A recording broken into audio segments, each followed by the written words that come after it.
This week in Thailand, fake police pull a fast one on a Pattaya tourist. A guy crashes his car into probably the worst place you could. And let's just say, the beaches in Phuket are not the only thing going viral. As always, Thailand headlines never disappoint, so do yourself a favor and make sure you stick around. How's it going, guys? Welcome back to the channel and welcome back to another episode of Elite Level Journalism. We've got some pretty wild stories coming out of Thailand this week. Some important, some, well, I guess they're all pretty important. And if you are planning a trip to Thailand soon, our last story is one that you should definitely keep up with. So make sure you hang around. Enough hoopla. Hopping right into our first story, we are going to come out of the gate swinging. Coming to us from the Tiger, Pattaya kidnapped, Russian journalist extorted for over 2.5 million baht. A Russian journalist was left traumatized and nearly 2.5 million baht poorer after being kidnapped, assaulted, and extorted by a gang of fellow Russians. Oh, come on! The harrowing ordeal took place in Pattaya with the victim identified as David, a special correspondent for a Russian news agency, left with bruises and marks of assault. Yesterday, June 26 at 9 p.m., Pattaya City Police received a distress call from a 28-year-old David who had arrived at the police station visibly injured.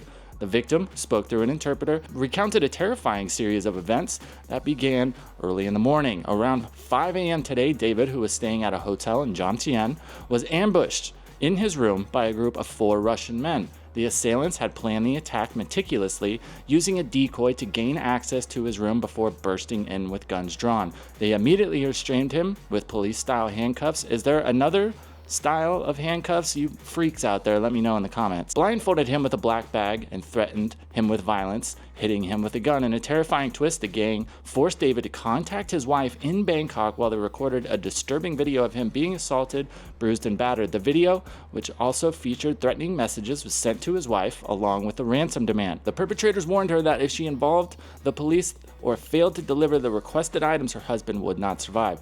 In a state of panic, David's wife agreed to the ransom terms. She placed a Rolex Daytona luxury watch valued at about 600,000 baht at a pre-arranged meeting point in Bangkok. But the extortion didn't stop there. The gang continued to demand more money, this time in the form of Bitcoin, transferring over 1.9 million baht to a specified wallet. Pattaya City Police have since detained some suspects and are working tirelessly to track down the rest of the gang, gathering witness testimonies and tracing the Bitcoin transaction to locate the remaining perpetrators. Welcome to Pattaya. Come for the party and stay because you're zip-tied to your hotel toilet. It's really unfair. Now, I read this article from a few different distributors, and the gist of the story was pretty much the same, but there were a lot of other details in some other news outlets. Things like the kidnappers initially used a siren and fake badges in order to gain access to David's room, which doesn't really make a lot of sense to me, but regardless, this is a terrifying situation. So in my opinion, that just goes to show it's really important, no matter where you are, to kind of keep your stuff to yourself. Now, with our next story, this headline may seem pretty familiar to you guys, to the point where I had to even double and triple check to make sure that this wasn't a re-reporting of a story that already happened, and lo and behold, it's not. Also coming to us from the Tiger, shower time heist. Indian man loses 20,000 baht in cash to Pattaya SEX worker. What the hell is even that? Yet again, I just don't know what it is with some of these Indian guys just looking for love and consistently getting caught with their pants down. Literally. An Indian man sought assistance from Pattaya police officers after a Thai worker shattered his expectations and disappeared with 20,000 baht in cash. The 45-year-old Indian national, Sudeep, filed a complaint at Muang Pattaya police station yesterday, June 29th, after his night was ruined by a Thai SEX worker. He reported losing a total of 20,000 baht, including 5,000 Thai baht and 30,000 Indian rupees. Sudeep told police he met the woman on Pattaya Beach and agreed to sexual services. He brought her to his hotel room where she asked him to take a shower before they began any activities. The Indian man agreed, unaware that he was about to become the victim of a common scam. Common is an understatement. Guys, please stop doing this. I'm never one for victim blaming, but when things like this are being reported consistently, come on now. Sudeep said that when he exited the bathroom, the woman had already vanished. Upon checking his belongings, he discovered that both his money had been stolen. discovered that both his money had been stolen. I don't think that's right. But anyway, police reviewed security camera footage at the hotel, which clearly identified the thief. Her name was not released to the public, but officers stated that they were confident she would soon be brought to justice. According to Section 334 of criminal law, the woman faces up to 3 years imprisonment or a fine of up to 60,000 baht for theft. Sudeep is not the first Indian tourist to fall victim to this kind of incident in Pattaya. 3 weeks ago, another Indian tourist lost nearly 41,000 baht to 2 Thai trans women in Pattaya. Like Sudeep, his wallet was stolen while he was showering. Moral of the story, if you bring a hottie home and she asks you to shower before you get into anything, you're probably about to get rinsed.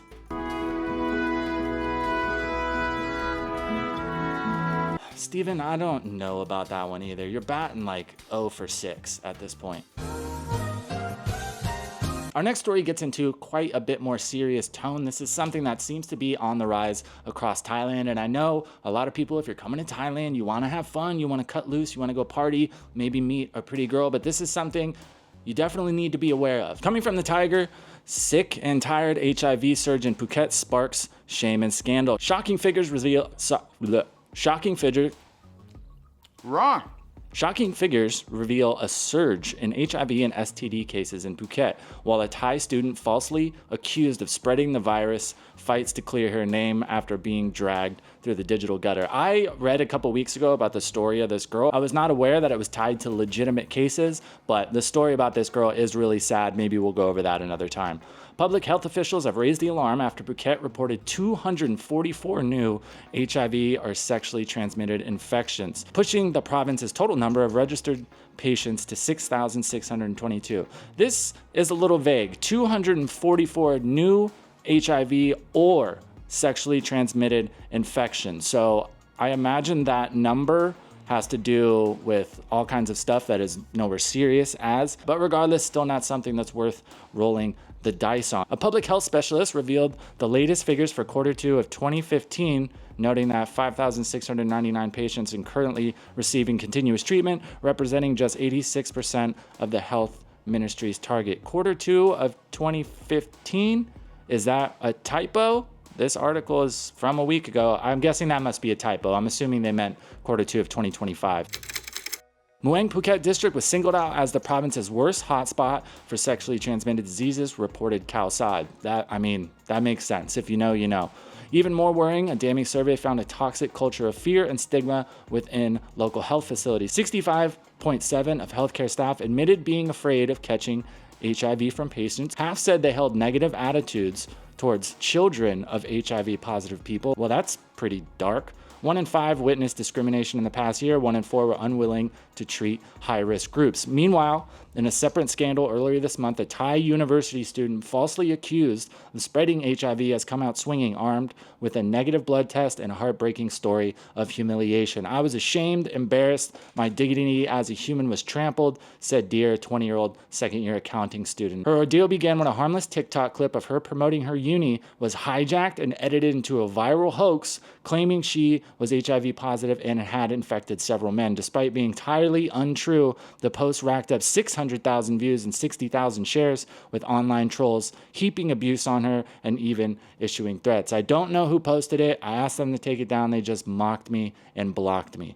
Now Dear is demanding justice and hoping her real story drowns out the cruel fiction. This one, I don't know. I don't feel very genuine poking fun at either of these situations. Guys, I know a lot of you want to come to Thailand, party, have fun. I am no saint. I have done my fair share. But if I know anything about anything, I have made plenty of mistakes in my life. And thank God nothing like this has ever happened to me. That is purely by chance, and I wouldn't wish it on anybody. So just remember, you can come, you can have fun, you can cut loose, you can meet a nice girl, but be safe about it. Now, with doing these videos and just genuine curiosity, I read a lot of Thailand news stories every single day, and we are all guilty of reading a headline and then just assuming we know what that story is about. But with our next story, I swung and miss on one of the biggest curveballs I've ever been thrown by Thailand headlines. Coming to us from the Bangkok Post, sober driver crashes into police station doorway. Can he drive?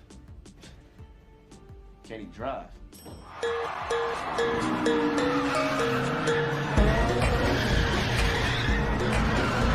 A sober 36-year-old man accidentally crashed his pickup truck into the doorway of Yanawa police station in Bangkok late Sunday night after mistakenly hitting the accelerator instead of the foot brake. We've all done that. Thank God every time I didn't end up parking my car inside a police station. That's my bad. I was sending a tweet. The incident occurred around 11 p.m. when the driver at Pattaya was navigating Soi Sri Wiang, I don't know about that one, and attempted to turn right onto Surasak Road adjacent to the police station. According to police reports, he said he intended to brake but inadvertently stepped on the accelerator and the vehicle leapt forward into the station entrance door. Police were on the scene very quickly. You think? I would hope so. Guys, come on now. A breathalyzer test showed Mr. Apachai had no alcohol in his system with a reading of 0 milligrams %. We're catching a bunch of weird typos today. He was charged with reckless driving, causing damage to government property, and fined 2,000 baht on the spot. No one was injured in the crash. Damage was limited to the police station door, which requires repair. I would assume so. Now, granted, he was sober, which is great, but 2,000 baht, I don't know.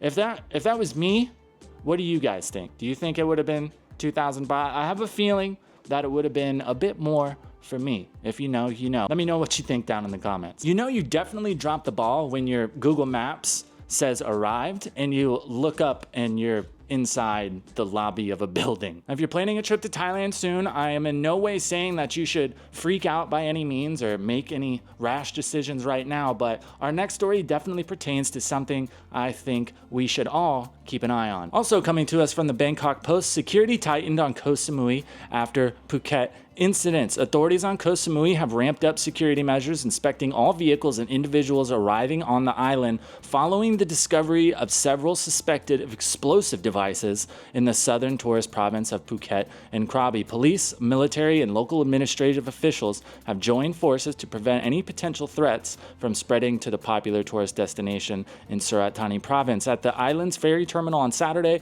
all vehicles and passengers arriving from the mainland were being thoroughly screened by local police, working alongside immigration officers, tourist police, and soldiers from the Internal Security Operations Command. The heightened security comes in response to a series of incidents in Phuket and Krabi, many of which appeared to be connected and part of a broader attempt to destabilize southern provinces. The incidences included a discovery of a suspected explosive device in a motorcycle abandoned near the terminal at Phuket International Airport. A handful of other suspicious objects were found on popular beaches and tourist sites in Phuket and Krabi. All were safely neutralized by explosive ordnance disposal teams. Additional checkpoints have been established along the island's ring road and at piers where tourists travel to nearby islands such as Koh Phangan and Koh Tao, both major attractions in Surat Thani. In parallel effort, district officials and military personnel visited Nurul Ihsan Mosque in Meret Subdistrict to meet with local Islamic leaders.